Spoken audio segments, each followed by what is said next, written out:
प्रकार से सोहर गाए गए। अब हम लोग सोहर बहुत अच्छी तरह से नहीं गा सकते, माताएं बहुत अच्छी गाती हैं। हम लोग बस इतना ही जाने कि सबके हृदय में यशोदा के लाला के प्रति अत्यंत प्रेम है। भाव से सब यशोदा को धन्यवाद देते हैं और लाला की जय जयकार करते हैं। कोई मक्खन खिला रही है, कोई लाला को मिश्री खिला रही हैं, कोई दुग्ध पिला रही हैं, कोई लाला को गालों में मक्खन लगा रही हैं। सबने विविध प्रकार से लाला का श्रृंगार किया। लाला के माथे पर काजल का डिठौना भी लगाया गया, किसी की नजर ना लगे, क्योंकि माताएं बड़ी भोरी होती हैं। लाला को नजर ना लगे इसका विशेष ध्यान रखती हैं। माताओं ने, गोपियों ने बड़ी गीत गाए। यशोदा रानी लाला को पालने में पौड़ाए हुए है। गोपियां आती हैं, झूला झुलाती हैं, लाला का दर्शन करती हैं और लाला का दर्शन करते ही सारे जगत का विस्मरण हो जाता है। ऐसा लगता है जैसे सारे संसार का सौंदर्य मूर्तिमान होकर के प्रकट हो गया। भैया, जिसने समस्त त्रिभुवन का निर्माण किया है वो लाला बन के आए हैं, तो क्या सुंदरता संसार में। जिसकी रचना इतनी सुंदर वह कितना सुंदर होगा। जिसने सारा जगत बनाया है वह कितना सुंदर होगा। उस सुंदरता का वर्णन कौन कर सकता है। नंद जी को पकड़ करके आंगन में ले गए और आंगन में ले जा करके नंद जी से कहा, बाबा आज आप नाचिए। नंद जी ने कहा, भैया मैंने तो आज तक कबू ना नाचा, मैं कहा जानू नाचा। लेकिन सारे ब्रजवासी नंद जी की पगड़ी उतार ले और नंद जी की पगड़ी उतार करके नंद जी की कमर में ऐसे बांधो भैया जैसे मथानी होती है ना, दही मतने वाली मथानी के रस्सी होती है, रस्सी बांधते हैं। और एक तरफ 10 गोप, दूसरी तरफ 10 गोप, और नंद जी को एक हाथ रखियो माथे में, दूसरों हाथ कमर में, और एक तरफ से ऐसे खींचे तो नंद जी ऐसे घूम जाएं, दूसरे तरफ से खींचे तो ऐसे घूम जाएं। और नंद जी आंगन में ऐसे नाचने लगे जैसे समुद्र मंथन हो रहा।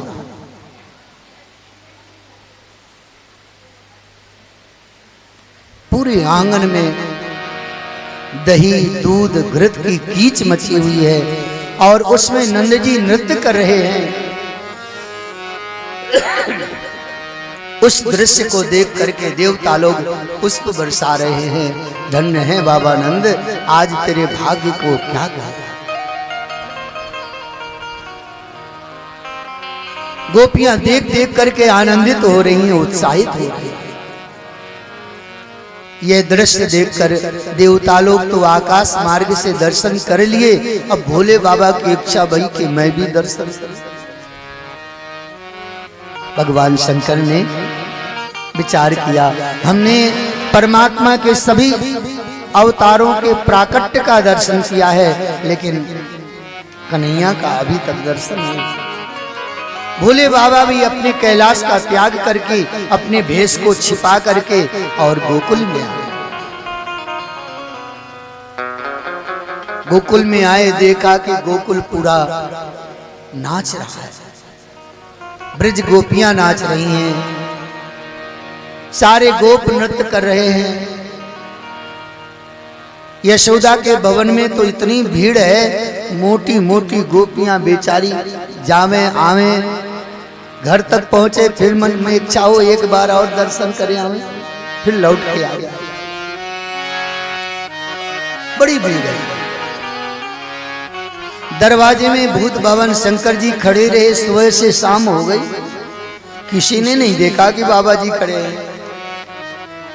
बेचारे शंकर जी सोचते रहे किसी गोपी की कृपा होगी मुझ पर, देखेगी गोपी तो जाके यशोदा को बताएगी कि एक बाबा जी खड़े हैं द्वार पे। लेकिन काऊ गोपी ने ना बताया। भगवान शंकर विचार करने लगे, लगता है मेरा दुर्भाग्य है कि मैं लाला का दर्शन नहीं कर सकता। और गोकुल के बाहर एक पीपल के वृक्ष के नीचे भगवान शंकर जी पहुंचे और आंख बंद करके कन्हैया का ध्यान करने लगे और रोने लगे। मैं इतना अभागा हूं, कैलाश से चल के आया हूं आपके दर्शन के लिए, एक झलक भी आपका नहीं प्राप्त हुआ। भगवान शंकर जब रोने लगे तो हमारे ठाकुर की भी इच्छा हुई, मेरे परम प्यारे शंकर जी रो रहे हैं और मैं हूं कि इन गोपियों के बीच में आनंद ले रहा हूं। कन्हैया भी रोने लगे। अब बाबा जी वहां रो, मैं कन्हैया यहां रो। अब इतना रोए कृष्ण, इतना रोए कि चुप ही ना हो। गोपियों ने खूब प्रयास किया, लगता है किसी गोपी की नजर लग गई। यशोदा के गोद से लाला को ले लिया। बूढ़ी बूढ़ी गोपियां जिनके मोहड़े में एक दांत ना भी, बूढ़ी बूढ़ी गोपियां। अब बूढ़ी माताएं ये सब जादू टोने को बहुत जानती। बोली, लाल यशोदा तुझे का पतो, तेरे कहूं लाला भयो ना है, तुझे का पतो कि नजर कैसी जा रही जाए। अपने गोद में लाला को ले लिया और खूब बड़े बड़े मंत्र पढ़े, लेकिन लाला चुप ना भय। अब तो बोले बहुत बड़ी नजर लगी है लाला, कोई साधु महात्मा मिल जाए, अच्छे गुनिया मिल जाए तो लाला की नजर झाड़ ले। एक गोपी बोली, यशोदा मैं जब तेरे भवन में आ रही थी तो दरवाजे पे एक बूढ़ो बाबा खड़ा। अरे जा देख तो कहाँ गए। बाहर देखा तो बाबा जी नहीं। 8-10 गोपी इकट्ठी होकर ढूंढने लगी भैया पूरे गोकुल में। जैसे गोकुल के बाहर पहुंची तो पीपल के नीचे बाबा फुसर फुसर रोने लगे। गोपियों को देखते ही बाबा सावधान हो गए। परमात्मा के लिए रोना है तो संसार के सामने नहीं, संसार को क्या अपना रोना दिखाना है। भगवान शंकर जी सावधान हुए। गोपियां पहुंची, बाबा आप कहाँ से आए हैं। बाबा ने अपना परिचय बताया। अरे गोपी मैं तो कैलाश से आया हूं। अरे बाबा आपको कितना समय है गए हो बाबा जी बने। अरे गोपी मेरा तो जीवन जन्म से ही मैं बाबा। अच्छा गोपी क्या बात है। अरे बाबा कछु जाने कि केवल बस माला ही घुमा रहे हो बस, कछु और कछु जाने ना गोपी, और तो मैं कछु ना जानू। अब भगवान शंकर जी समझ गए कि लाला ने कोई चाल चली है। गोपी ने कहा, यशोदा के लाला को नजर लग गई है, आप नजर झाड़ना जानते हैं। शंकर जी ने कहा, ये बात तो बहुत अच्छी रही। बोले बाबा बोले, गोपी मैं और तो कछु ना जानू, लेकिन नजर झाड़बो से खूब जान। मैं नजर झाड़ दूं तो जीवन में कभी नजर ना लगे। अच्छा बाबा चलो तो। अब बाबा जी को कमंडल उठाया एक गोपी ने बाबा जी को त्रिशूल उठाया। एक गोपी ने बाबा जी की जटाएं संभाली। बाबा जी बूढ़े हैं ना और जटाएं बहुत बड़ी हैं।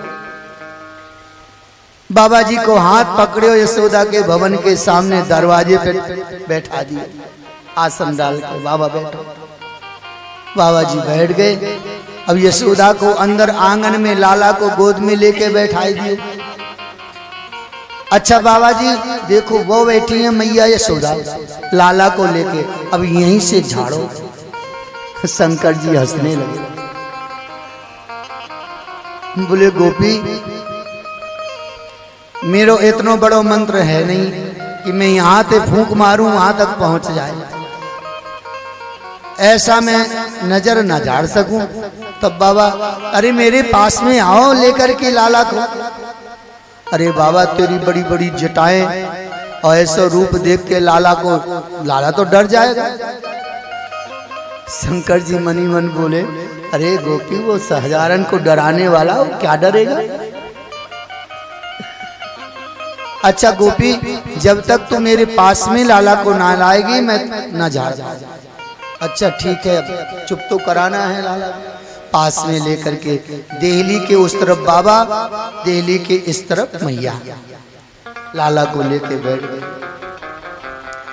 भगवान शंकर ने अपनी आंखें खोली, देखा और बोले, देखो गोपी, मैं झूठी बात ना कहूं, मैं ऐसा मंत्र ना जानूं कि इतनी दूरी से झाड़ सकूं, आपको पास में आना पड़ेगा।